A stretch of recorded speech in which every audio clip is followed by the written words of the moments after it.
নমস্কার, তোমাদের সবাইকে সানা স্মাইল এডুকেশন সেন্টারে স্বাগত জানিয়ে আজকের ক্লাসটি শুরু করছি। আজকে তোমাদের সঙ্গে আলোচনা করব তোমরা যারা নবম শ্রেণীর ফার্স্ট ইউনিট টেস্ট পরীক্ষা দেবে তোমাদের জন্য রায় ও মার্টিন প্রশ্ন বিচিত্রা থেকে আজকে সমাধান করে দেখাবো নবম শ্রেণীর ইতিহাস বিষয়ে মডেল নাম্বার 17 অর্থাৎ 17 নম্বরের স্কুলের যে সমস্ত ছোট ও বড় প্রশ্নগুলি আছে তার সমস্ত প্রশ্নের উত্তরের সমাধান করে দেখাবো। চলো দেরি না করে মূল বিষয়ে যাওয়া যাক। প্রথমে দেখো কি আছে, সঠিক উত্তরটি বেছে নিয়ে লেখো। একে আছে, কে প্রাক বিপ্লবকালে ফ্রান্সকে ভ্রান্ত অর্থনীতির জাদুঘর বলে অভিহিত করেছেন? উত্তরটা হবে সঠিক অ্যাডাম স্মিথ, অপশান সি।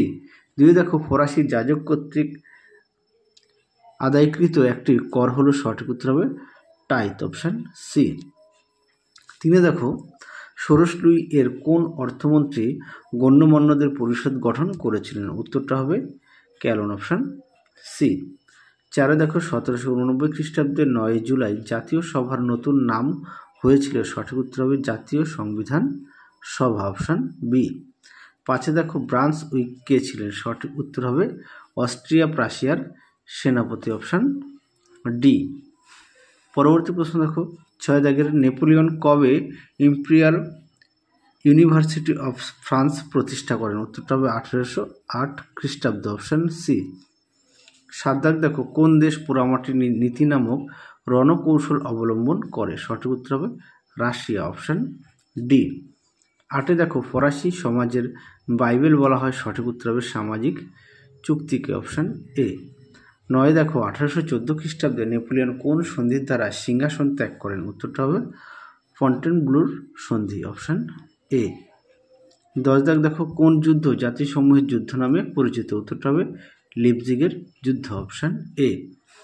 পরবর্তী প্রশ্ন দেখো, একটি বাক্যে উত্তর দাও। একে আছে, ফ্রান্সে প্রাক বিপ্লবকালে প্রচলিত একটি শ্রম করের নাম লেখো। উত্তরটা লিখবে করভি। 2 দেখো, ফ্রান্সে বিপ্লবকালে 1789 খ্রিস্টাব্দের 27 জুন সংঘটিত ঘটনা কি নামে পরিচিত? দেখো উত্তর।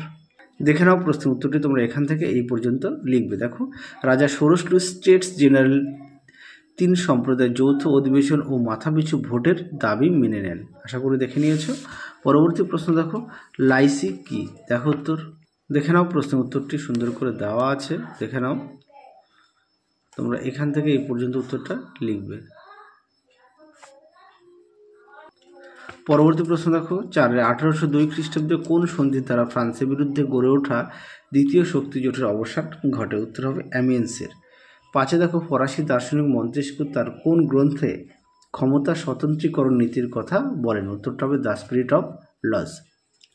6 দেখো, ব্রিটিশ সেনাপতি ডিউক অফ ওয়েলিংটনের কাছে নেপোলিয়নের পরাজয়ের পর তাকে কোন দ্বীপে নির্বাসিত করা হয়েছিল? উত্তরটা হবে সেন্ট হেলেনা দ্বীপে, সেন্ট হেলেনা দ্বীপে।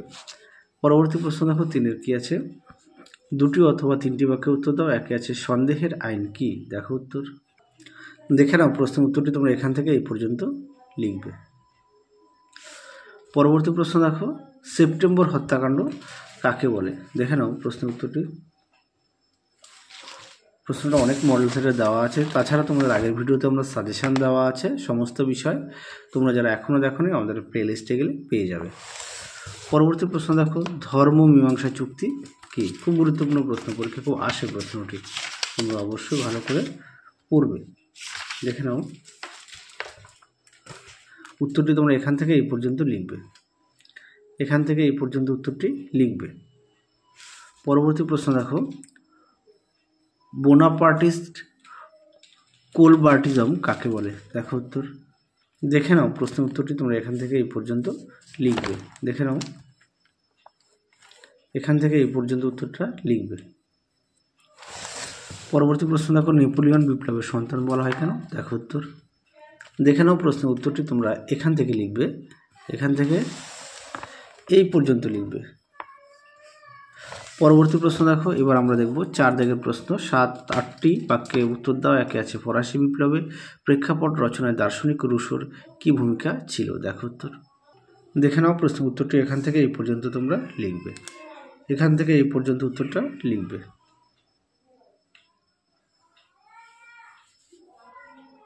পরবর্তী প্রশ্ন দেখো, 2 দাগের সন্ত্রাসের শাসনের সংগঠন সম্পর্কে আলোচনা করো। দেখো উত্তর। দেখে নাও প্রশ্নের উত্তরটি সুন্দর করে দেওয়া আছে, পয়েন্ট দিয়ে পটভূমি দেওয়া আছে, উদ্দেশ্য দেওয়া আছে। দেখে নাও উত্তরের বাকি অংশটুকু দেখে নাও, সুন্দর করে দেওয়া আছে। এই পর্যন্ত তোমরা লিখবে। পরবর্তী প্রশ্ন দেখো, 3 নেপোলিয়ন কি উদ্দেশ্যে মহাদেশীয় অবরোধ ঘোষণা করেন। দেখো উত্তর। দেখে নাও প্রশ্নের উত্তরটি তোমরা এখান থেকে লিখবে। দেখে নাও সুন্দর করে দেখো, পয়েন্ট যে দেওয়া আছে তোমরাও পয়েন্ট দিয়ে লিখবে, তাহলে নাম্বারটা ভালো পাবে। এই পর্যন্তই লিখবে। পরবর্তী প্রশ্ন দেখো, তোমাদের এই 17 নম্বর স্কুলটা শেষ মডেল সেট, এটা হলেই সমাধান হয়ে যাবে। পরে দেখো 5-এর 15 বা 16টি বাক্যে উত্তর তো একে আছে। বিপ্লবের যুগে ফরাসি সংবিধান সভার কার্যাবলী আলোচনা করো। দেখো উত্তর। দেখে নাও প্রশ্নের উত্তর সুন্দর করে দেওয়া আছে, তোমরা অবশ্যই পয়েন্ট দিয়ে লিখবে। দেখে নাও আগের ভিডিওতে তোমাদের নবম শ্রেণীর সমস্ত বিষয়ের সাজেশান দেওয়া আছে, তোমরা যারা এখনও দেখোনি তোমাদের সাজেশানটি দেখে নিও। আশা করি ফার্স্ট ইউনিট টেস্টে তোমরা খুবই উপকৃত পাবে। এই পর্যন্ত উত্তরটা লিখবে। চলো শেষ মডেল সেটের শেষ প্রশ্ন, নেপোলিয়নের অভ্যন্তরীণ সংস্কারগুলি বর্ণনা দাও। দেখো উত্তর। দেখে নাও প্রশ্নের উত্তরটি সুন্দর করে দেওয়া আছে, তোমরাও ভালো করে পড়ে নিয়ে লিখবে। দেখে নাও প্রশ্নের উত্তরটি, দেখে নাও এই পর্যন্ত লিখবে। তাহলে চলো আজকের মতো এখানেই সমাপ্ত করছি। আবার দেখা হবে খুব শীঘ্রই তোমাদের পরবর্তী ভিডিওতে। তোমরা সবাই সুস্থ থেকো, ভালো থেকো। আজকের মতো টাটা।